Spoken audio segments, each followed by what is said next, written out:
Olá, irmãos, estamos de volta aqui. Eu gostaria de concluir aqui o capítulo, ou melhor, o versículo 2 do capítulo 14, de Oséias. E o texto diz assim: Tende convosco palavras de arrependimento e convertei-vos ao Senhor. Dizei-lhe: perdoa toda a iniquidade, aceita o que é bom, e em vez de novilhos, o sacrifício dos nossos lábios. Então, irmãos, veja bem aí, o profeta está orientando o povo. Ele diz: arrependa dos seus pecados, reconheçam os seus erros, que vocês quebraram a aliança e que vocês não servem mais a Deus como deveriam servir, que vocês se prostituíram com outros deuses ao invés de viver com o Senhor. Ele diz mais aí, olha, convertei-vos. E a ideia de conversão é de volta total para Deus. Mas não é só voltar no sentido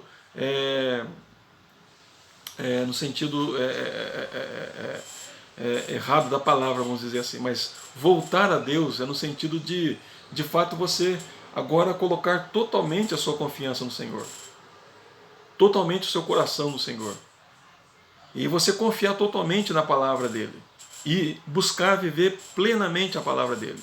Deus quer que você confie nele absolutamente. Deus não quer que você coloque confiança na sua força, na sua capacidade intelectual, na sua capacidade financeira, ou em outra coisa qualquer. Deus quer que você confie absolutamente nele. Dependa totalmente dele. É isso que Deus quer, que você creia fielmente na palavra dele. E ele diz, então, se converta a Deus. Então, que a sua mente, que o seu coração volte completamente para Deus. E ele diz mais ainda, perdoa toda a iniquidade. O povo sabia os pecados que eles tinham cometido contra Deus. Como nós falamos aqui nos outros vídeos, eles haviam se prostituído com outros deuses. Adorado Baal, confiado na força humana da Assíria, confiado nas forças, nas suas próprias forças, e acreditando que com isso, então, eles poderiam viver independentes de Deus. Então ele diz, peça para Deus, perdoa toda a iniquidade. Ele diz mais, aceita o que é bom. A ideia de aceitar o que é bom, irmãos, lembre sempre disso, que o que é bom é aquilo que Deus diz que é bom. Então, aceitar o que é bom, Senhor, aceita a minha adoração segundo a tua vontade. Aceita, Senhor Deus, o meu culto segundo a tua vontade, segundo a tua palavra. Aceita, Senhor, o meu serviço, quer seja na igreja ou fora dela, de acordo com a tua palavra. Então, aceita o que é bom. E diz mais ainda aí, os sacrifícios, ou melhor, em vez de novilhos, os sacrifícios dos nossos lábios. Em outras palavras, o povo, eles iam para o templo e ofereciam a Deus sacrifícios, matando animais como ofertas pelos seus pecados. Então ele diz, agora, Senhor, ao invés dos novilhos, aceita o louvor dos nossos lábios. Porque quando um coração é conquistado pela palavra de Deus, quando o coração ele tem Deus como centro da sua vida, quando o coração ele busca glorificar a Deus, e ele ama a Deus de todo o seu coração, naturalmente também os seus lábios vão produzir uma adoração verdadeira.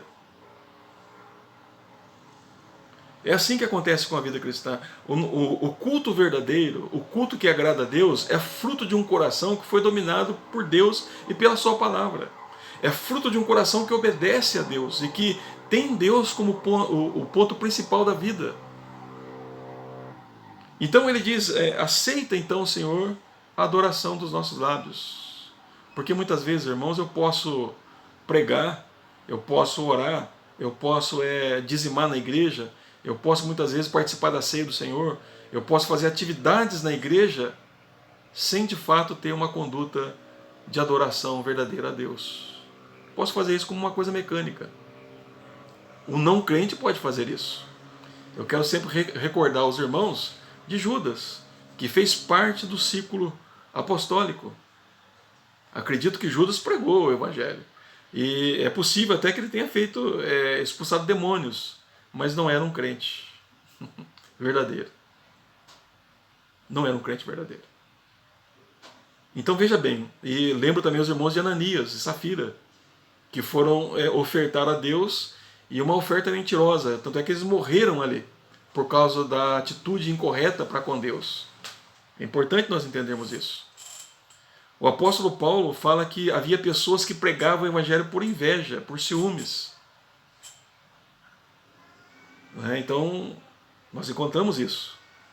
Então nós temos que pensar nessas coisas, que muitas vezes atividades não dizem, não quer dizer que nós estamos adorando Deus de forma verdadeira, mas o profeta aqui dá uma solução para isso. Ele diz: perdoa as nossas iniquidades, aceita o que é bom, ou melhor, o que é bom é aquilo que Deus diz que é bom, de acordo com a palavra dele. E ele diz que em vez de novilhos, nós vamos te adorar com os nossos lábios. Ou seja, um coração tomado, um coração entregue, um coração submisso à palavra do Senhor, é um coração que vai também produzir dos lábios o louvor verdadeiro, a adoração verdadeira. É uma vida que vai... são pessoas que terão atitudes de ajudar o próximo, atitude sim de ir à ceia do Senhor, de dizimar, de ofertar ao Senhor, de participar dos trabalhos da igreja local como algo que está sendo servido como uma adoração a Deus, algo verdadeiro. Algo verdadeiro. Quando o coração é tomado, ele é entregue, é submisso à palavra do Senhor. Então o profeta diz: façam isso na presença de Deus. Façam isso na presença de Deus. Ele diz aí no verso 3: e a Assíria, diz aí, a Assíria já não nos salvará. Não iremos montados em cavalos, e não mais diremos a obra das nossas mãos: tu és o nosso Deus, por ti o órfão alcança misericórdia. Então veja, os irmãos, aqui que há algo importante a ser pensado aqui. Porque Israel havia feito da Assíria a sua salvação.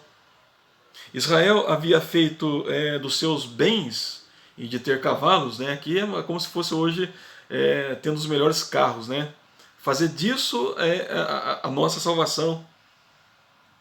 E mais ainda, ele diz aí: e as obras das mãos fizeram da força física deles o seu próprio Deus. Eu penso que nessa pandemia Deus quebrou tudo isso.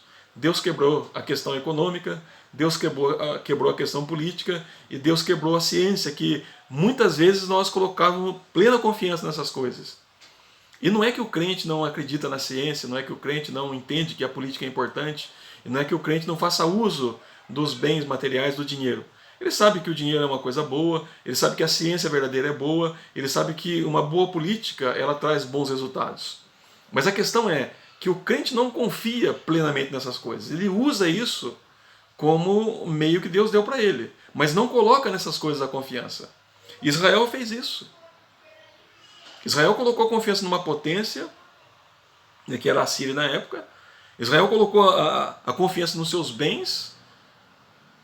Israel colocou a confiança no poder das suas mãos, né, naquilo que eles faziam, e não em Deus. E não em Deus. Mas agora o que eles deveriam dizer? Não nos salvará a Síria. E tem mais: não iremos montado em cavalos, ou seja, não vamos usar os nossos recursos como nossa salvação. E diz mais ainda aí, e não mais diremos que as obras das nossas mãos é o nosso Deus. É o nosso Deus. Ou seja, irmãos, eles vão fazer agora como o órfão faz. O que é um órfão? Um órfão é alguém que foi abandonado pela família. Alguém que, pense numa criança de 0 anos para praticamente alguns dias de vida, em que a mãe deixou ela entregue à solidão. Pense nisso. De onde virá o sustento desse órfão? De onde virá o amparo desse órfão? De onde virá carinho e amor para esse órfão? De onde virá? Então, normalmente, a linguagem que é usada por órfão é alguém que foi completamente abandonado e que ele só tem um recurso. Ele só tem uma salvação. E essa salvação é o Senhor. Então, se colocar na presença de Deus como um órfão, como alguém que não tem nada, mas que depende totalmente dele, é algo importante, porque também ensina humildade. Quando nós entendemos que nós somos pessoas que dependemos 100% de Deus, quando nós começamos a compreender isso, irmãos, a nossa vida cristã se eleva muito. Porque nós vamos orar mais. Nós vamos buscar mais a Deus. Nós vamos conhecer mais a palavra de Deus. Então ele diz aí que quando nós buscamos a Deus como um órfão, nós alcançamos de Deus misericórdia. Então precisamos esvaziar de nós mesmos, do nosso orgulho, da nossa arrogância, da nossa capacidade de acharmos que somos alguma coisa, e somos. Somos criados à imagem e semelhança de Deus, sim, mas precisamos entender que aquilo que nós temos e que nós somos vem das mãos de Deus. O profeta diz isso. Eleva os olhos para os montes, de onde me virá o socorro? O meu socorro vem do Senhor, que fez os céus e a terra. Que fez os céus e a terra. Então, irmãos, o que o profeta nos ensina aqui? Algo importante. Que toda a nossa confiança deve ser colocada em Deus e não na força humana, em nenhum sentido. Ainda que eu use os meus dons, as minhas habilidades, os bens materiais que Deus me deu, eu jamais devo colocar neles total confiança. Por quê? Porque tudo passa, mas Deus não. Tudo se acaba, mas a palavra de Deus continua firme. E nós precisamos confiar plenamente, totalmente em Deus. Meu irmão, minha irmã, em quem você está confiando hoje? Será que Deus não te afastou do serviço para você entender que Ele é Deus, que nem só de pão viverá o homem, mas de toda a palavra que procede da boca de Deus? Será que Deus não te afastou da igreja para você entender que não são os trabalhos da igreja que te faz crente, mas a palavra dele e o próprio Deus? Será que Deus não te deu um tempinho da adoração lá na igreja para você entender que nós adoramos a Deus em casa primeiro? Que os cultos devem ser prestados em casa primeiro? E que na igreja é só um reflexo daquilo que nós somos no dia a dia? Será que Deus não fez isso com você para você entender isso, meu irmão, minha irmã? Precisamos refletir sobre isso, para não termos uma vida cristã hipócrita.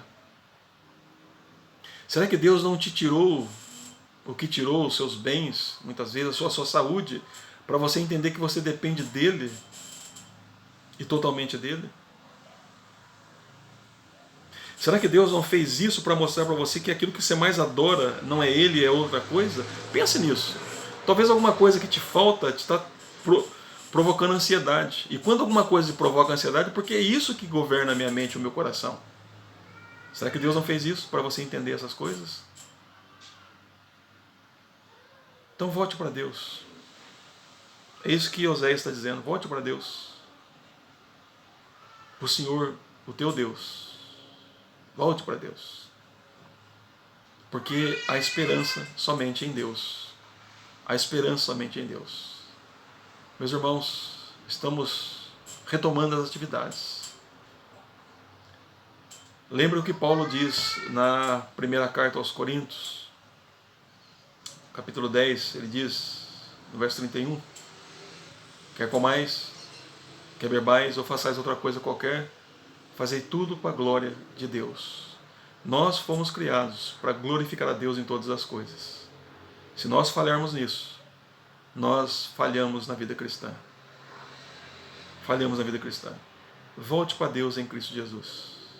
Jesus fala isso: vinde a mim todos que estáis cansados, sobrecarregados, que eu vos aliviarei. Tomai sobre vós o meu jugo e aprendei de mim, que sou manso e humilde de espírito, e achareis descanso para a vossa alma. Quem crê em mim, como diz as Escrituras, do seu interior fluirão rios de água vivas.